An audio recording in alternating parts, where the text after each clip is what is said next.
ധർമ്മസ്ഥലയിലെ മുൻ ശുചീകരണ തൊഴിലാളിയുടെ വെളിപ്പെടുത്തലിന് പിന്നിലെ ഗൂഢാലോചനയിൽ യൂട്യൂബറും ലോറി ഉടമയുമായ മനാഫിനെ പ്രത്യേക അന്വേഷണ സംഘം നാളെ ചോദ്യം ചെയ്യും. ചിന്നയ്യ ഹാജരാക്കിയ തലയോട്ടിയുടെ ആധികാരികത സംബന്ധിച്ച പരിശോധനയ്ക്കിടയിലാണ് മനാഫിനെ ചോദ്യം ചെയ്യുന്നത്.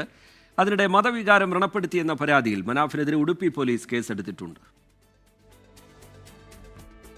മുൻ ശുചീകരണ തൊഴിലാളിയായ ചിന്നയ്യയുടെ വെളിപ്പെടുത്തലിന് പിന്നിലെ ഗൂഢാലോചനയിൽ ആക്ഷൻ കമ്മിറ്റി അംഗങ്ങളെ ചോദ്യം ചെയ്തതിന് പിന്നാലെയാണ് മനാഫിനെയും SIT സംഘം വിളിപ്പിച്ചിരിക്കുന്നത്.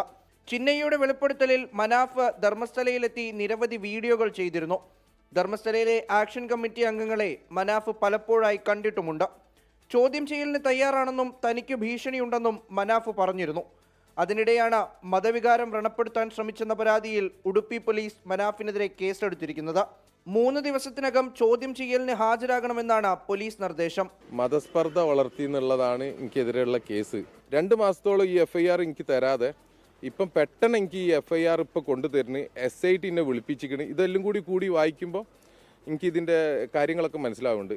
SIT കസ്റ്റഡി കാലാവധി അവസാനിച്ചതിനാൽ ചിന്നയ്യയെ ബെൽത്തങ്ങാടി കോടതി റിമാൻഡ് ചെയ്തു.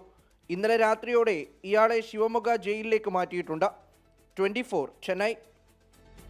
ലോകത്തെവിടെയായാലും ഏത് സമയത്തും 24 വാർത്തകളും ഓഗ്മെന്റഡ് റിയാലിറ്റി പാക്കേജുകളും എക്സ്പ്ലെയിനറുകളും വിശദമായി കാണാൻ ഞങ്ങളുടെ YouTube ചാനൽ നിങ്ങൾക്ക് സബ്സ്ക്രൈബ് ചെയ്യാം.